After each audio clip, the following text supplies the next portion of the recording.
안녕하세요. 주식 투자로 편안한 노후 준비 중경투TV입니다. 12월 테슬라 주가를 보시면 주가 변동성이 매우 심합니다. 많은 기관들과 펀드 매니저들이 내년 1월에 투자 계획을 지금 만들고 있고 2021년 투자 전망까지 지금 다 짜는 중이라서 이런 리밸런싱으로 인한 주가 변동성이 매우 심한데요. 테슬라의 S&P 편입과 유상증자 그리고 중국 전기차들의 잇따른 유상증가까지 편입 이전의 가격을 다운시키려는 모종의 세력까지 또 합세하면서 공포감을 조성합니다. 이런 공포감으로 인해서 일반 투자자들이 최대한 매도하게끔 만드는 건데요. 테슬라 주가가 하락하면 공매도 치는 세력들이 이익을 얻을 가능성이 높고 기관들도 주가가 빠지니 줍줍하는 모습이 많은데요. 9월에 진행된 유상증자 이후에도 테슬라 주가는 쭉 빠졌고 재반등하는 모습을 보였습니다. 그때 안 팔았다면 지금 수수료나 수익 측면에서 더욱 좋았을 거고요. 테슬라의 S&P 500 편입 2020년 9월 8일에 편입 실패로 인한 테슬라 주가의 S&P 편입 실패 이후에 주가가 21%나 빠졌던 아픈 경험을 뒤로하고 재도전한 후에 이제는 편입까지 얼마 남지 않았습니다. 편입 전후로 주가가 지속적으로 상승할 가능성이 매우 높은데요. 워렌 버핏이 내가 죽으면 내 재산의 10%는 국채에 나머지 90%는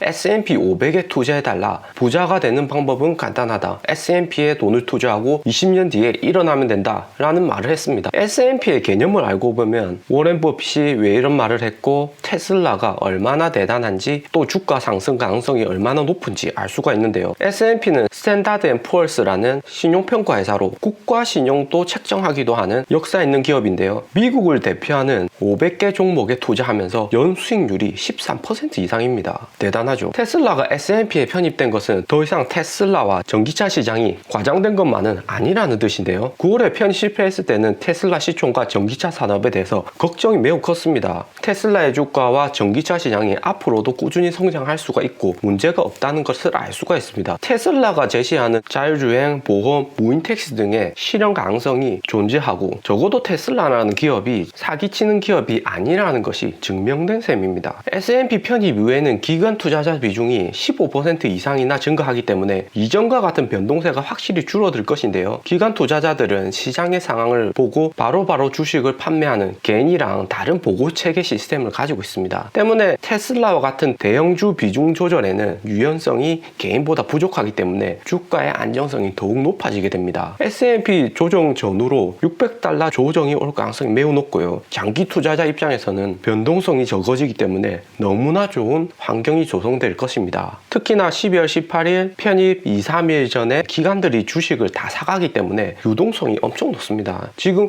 꾹 참고 투자하는 게 매우 중요합니다. 구독과 좋아요는 양질의 영상 제작에 큰 힘이 됩니다. 테슬라는 9월 1일 2차로 유상증자를 진행했었고 12월 9일에 50억 불 유상증자로 주식에 0.8% 희석 효과가 있었습니다. 테슬라 유상증자 이후에 중국 전기차들도 영국 개발 목적으로 유상증자를 실시하면서 전체적으로 전기차 시장의 주가 변동성을 높이고 있는데요. 올해 니오는 8월 31일에 17억 3천 불 유상증자에서 9.4% 희석 효과가 있었고 이후에는 또 12월 10일 6천만 주 유상증자와 900만 주 옵션을 통한 증자를 또 발표했습니다. 샤오봉은 20억 불, 5.3%의 희석이 있고 리오토는 12월 4일 16억 불, 5.2% 희석. 기존 주주들이 화낼 만도 합니다. 이 같은 이유로 기관에서는 테슬라 주식에 대해서 매우 부정적인데요. 테슬라 주가가 $90로 떨어진다는 JP모건의 애널리스트 분석도 있었죠. 하지만 실제로 JP모건은 테슬라 주가에 대해서 메인테인, 유지하는 것을 추천하고 있습니다. 아이러니하죠. 이번에 테슬라 변동성을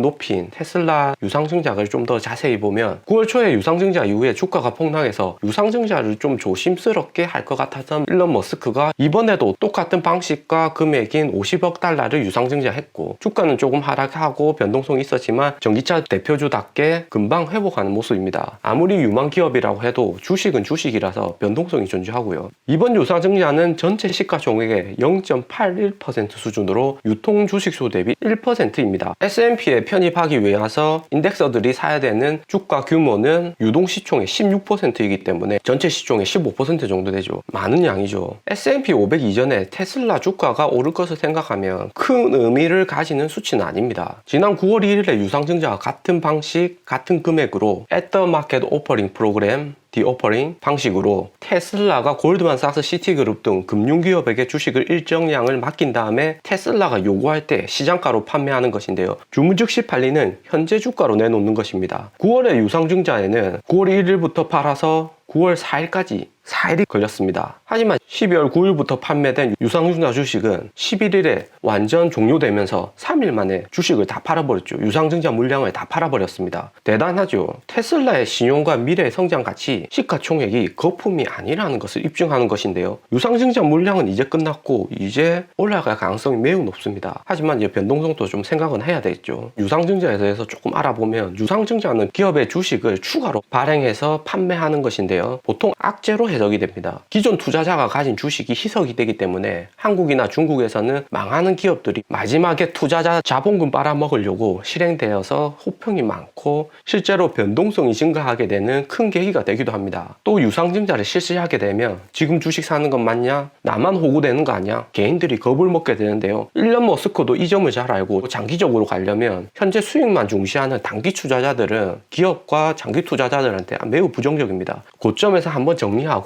가려는 이사회 결정이었을 겁니다. 또 2021년에 격화되는 글로벌 자동차 시장에서 현금이라는 총알을 잘 장전해 두면 유연하게 리스크에 대처할 수 있습니다. 이번 언론에서 유상증자 이후 주가 하락 시에 악의적인 뉴스를 막 뿌리는데 그 누군가는 개인 투자자들이 빨리 물량을 팔고 공매도 치거나 싸게 줍줍하려는 것으로 보입니다. 하지만 실물 경제를 보셔야 됩니다. 실물 경제를 보면 테슬라 차량은 미국이나 중국에서 정말 잘 팔리고 있죠. 12월 8일 테슬라 유상증자 발표 이후에 JP모건의 애널리스트 라이언 블랭크먼은 애널리스트 투자 노트에 테슬라 주식이 드라마틱하게 극적으로 과대평가되었다고 이야기했는데요. 특히나 S&P 500 지수 편입 이전에 투자를 늘리려고 하면 절대로 투자하지 말라는 경고까지 했습니다. 즉 테슬라 주식 매수는 투자가 아니라 투기라고 한 것인데요. 저는 테슬라만 한 기업이 없다 아주 좋게 보고 있는데 이 뉴스를 보고 JP모건 글로벌 금융기업에서 이런 기사를 왜 내는지 의문이 들고 정말 부정적인 뉴스인지 라이언이 말하는 근거에 대해서 조사를 해봤습니다. 사실일 경우도 있겠지만 개인 투자자를 겁줘서 몰아내고 저평가된 주식을 기업에서 줍줍하는 경우도 많습니다. 팩트 체크를 해봐야 되겠죠.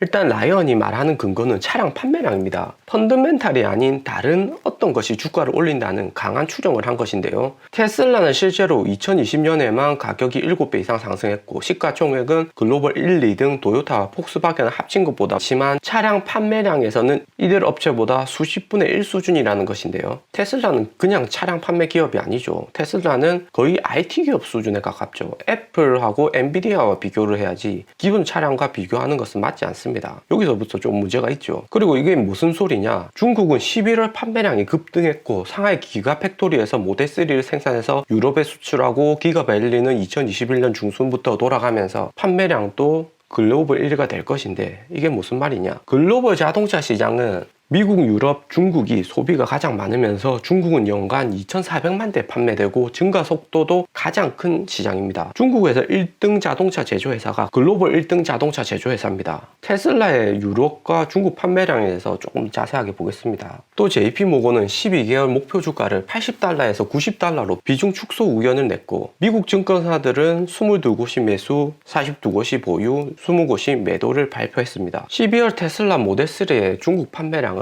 21,604대로 10월에 12,140세대보다 78% 폭발적으로 상승했습니다. 미국, 유럽보다 중국에서 테슬라의 성장이 가장 좋습니다. 10월부터 중국 베이징, 천진, 북방 지역을 중심으로 미세먼지 농도가 매우 높아지는데요. 정책적으로 친환경차에 대한 지원이 많아지고 관심이 높아지는 시기가 연말 시즌입니다. 2016년부터 2020년까지 10월까지 판매된 전기차를 보면 9월부터 해서 급격히 판매 수세가 늘어나고 특히나 2019년에는 11월과 12월에 판매 대수가 엄청나게 증가합니다. 지금하고 똑같죠. 우선은 내년 2월에 중국 춘절이 있습니다. 자동차 판매량을 보시면 2월에 자동차 판매량이 가장 적습니다. 중국 경제가 거의 올스탑이라고 볼 수 있는데요. 춘절에 고향을 가고 친척 친구들을 많이 만나기 때문에 11월부터 차량 구매가 많습니다. 11월부터 차량을 구매해야지 12월이나 1월 초에 인도를 받을 수가 있습니다. 테슬라 전기차 이렇게 몰고 고향에 딱 가면 좋겠지요. 올해의 경우 테슬라 모델 3 판매량이 매우 높은데요. 2020년에 모델3 신차가 발표될 것이지만 지금 판매량이 매우 높은 것은 1년간 테슬라를 꾹 지켜보던 고객들이 테슬라 성능이나 가격적인 측면에서 테슬라 성능이 괜찮다, 안전적으로도 문제가 없다는 것을 인지했고 가격에 대해서도 관망하다가 2020년 10월부터 테슬라 가격이 조금 떨어지면서 추가적으로 구매를 많이 했습니다. 구독과 좋아요는 양질의 영상 제작에 큰 힘이 됩니다. 그리고 이번에 중국 판매량이 높은 것은 중국 전기차 보조금과도 이제 관련이 높은데요. 중국 정부는 2020년까지 보조금을 지원하되 원칙적으로 2020년, 2021년, 2021년 보조금을 전년도 수준의 10%, 20%, 30% 점진적으로 삭감하고 2022년 12월에 보조금이 완전 끝납니다. 2020년 12월에는 판매량이 엄청나겠죠. 지금 대출 받아서라도 테슬라 모델3를 사려는 것이 실수요 이외에도 내년부터 적어지는 정부 보조금과 관련이 높습니다. 지금 정부 보조금으로 구매해가지고 내년 초에 중고로 되팔 수도 있죠. 중국 중고차 시장은 한국과 마찬가지로 신차 시장의 2배가 넘습니다. 연간 5천만 대 이상이 거래되고 내년부터는 보조금 규모가 10% 이하로 작아지고 테슬라 같은 외국차는 미사용 중고차로 팔아도 제가격 받고 오히려 이득이라는 계산입니다. 또한 전기차는 스마트폰 같이 가치 보존율이 50% 이상으로 중고 거래하기에도 매우 좋은데요. 아이폰 중고 거래가 활발하는 점과 연계시켜보면 이해하기가 쉽습니다. 지금 아이폰 12 프로 보조금 받고 구매해서 쓰다가 1월, 2월에 팔아도 오히려 이득입니다. 거의 원가 그대로 받을 수 있죠.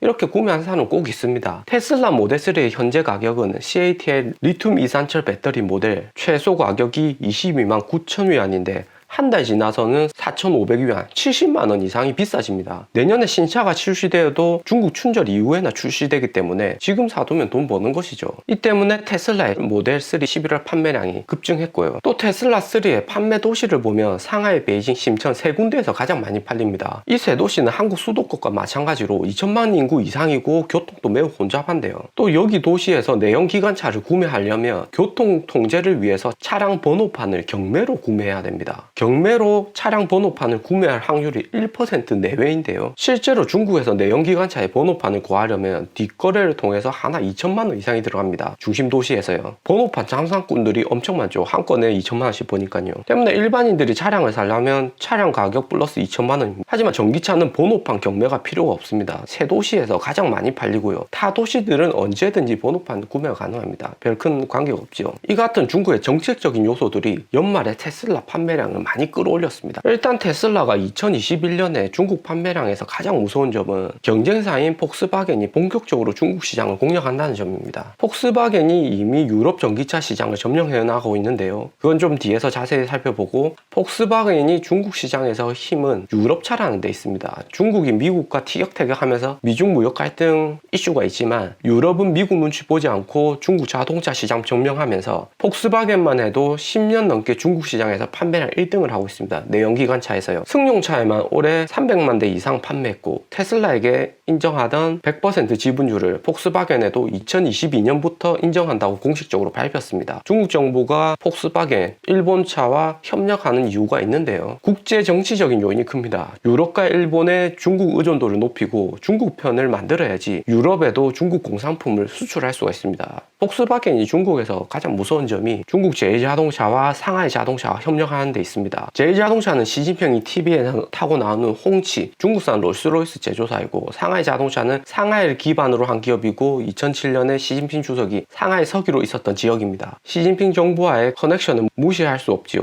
테슬라는 100% 외국계 기업이고 상하이 폭스바겐은 51% 중국 국유기업으로서 매년 순수익의 30%를 배당으로 중국 정부에 지급하기도 합니다. 하지만 현재 폭스바겐의 ID3와 ID4가 중국 전기차 시장을 공략하고 있는데요. 그래프와 같이 폭스바겐은 미국보다는 유럽과 중국 시장을 목표로 하고 있습니다. 현재 폭스바겐 ID3 세단과 ID4 SUV는 중국 시장에서 예약 판매 중이고 아직 주행이 시작되지 않았다는 점과 이런 내연기관차들의 전기차 발전은 테슬라보다 1년 이상 늦습니다. 자율주행이나 AI 같은 측면을 보면 테슬라에 아직 못 미치죠.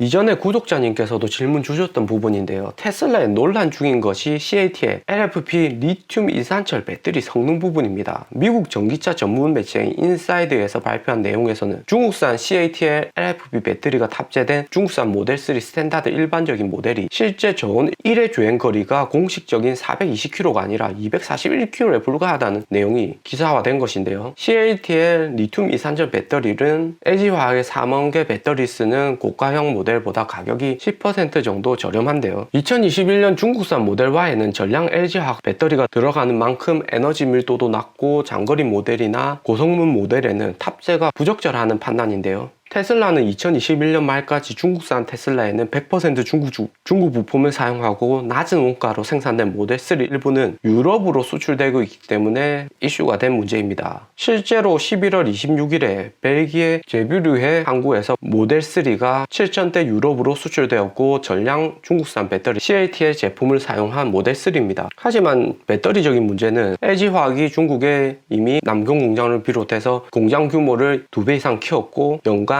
34만 대 이상의 테슬라 차량에 공급이 가능합니다. 그리고 이런 테슬라의 배터리 불량 문제도 테슬라가 즉각적으로 해결한 모습이었고요. 테슬라 중국 판매에서는 중경투TV에서 지속적으로 영상 바로바로 업로드 되니까 구독과 좋아요 부탁드리고요. 미국과 중국에서 판매량이 꾸준하게 증가하는 것에 비해서 테슬라는 유럽에서는 조금 힘을 못 쓰고 있는 모습입니다. 2020년 7월에 판매량이 감소하기 시작하면서 시장 점유율이 17% 이하로 떨어졌는데요. 이에 반해서 독일차는 2배 이상 오르면서 급등하는 모습이고 테슬라 모델 3부터 판매량이 급감하면서 미국보다는 조금 더 큰 자동차 시장인 유럽에서 조금 불안한데요. 2020년 3분기까지 판매량은 64,000대로 2019년 대비해서 40%나 판매량이 감소했습니다. 미국이나 중국은 당분간 문제없는 것이 슈퍼차저나 정책적으로 이미 테슬라 인프라가 많이 갖춰져 있지만 유럽은 테슬라 판매 증가세에 걸림돌이 적지 않은 것 같습니다. 기가 베를린이 2021년 여름까지 완공해서 유럽에서 인기 있는 모델 Y만 양산을 한다는 것을 목표로 하고 있는데요. 기가 베를린 완성한다 해도 모델 3는 중국에서 계속 수입할 것이고 이전에 기가 베를린 공장 확장에 따른 벌목과 환경 관련 이슈가 있었는데요. 일단은 유럽은 중국이 아닙니다. 중국은 테슬라한테 100% 전기차 시장 지분율까지 보장하면서 모셔갔지만 테슬라 모델 3의 유럽 판매량만 봐도 순탁하진 않습니다. 독일, 프랑스, 이탈리아에서는 판매량이 증가하지만 스웨덴, 노르웨이, 네덜란드, 스페인에서는 마이너스 75%로 판매량이 감소하고 있습니다. 유럽에서 출시되는 기존 경쟁자들에게 상대가 되지 않는데요. 그래도 긍정적인 측면은 테슬라 판매량이 좋은 독일, 프랑스, 이탈리아가 유럽 내에서 경제 규모가 가장 크기 때문에 잘 팔린다는 것입니다. 기가 베를린이 완공되고 중국에서 수출하는 모델 3가 문제가 없다면 꾸준한 상승세가 예측이 됩니다. 중경투TV에서는 테슬라 전기차를 중국적인 측면에서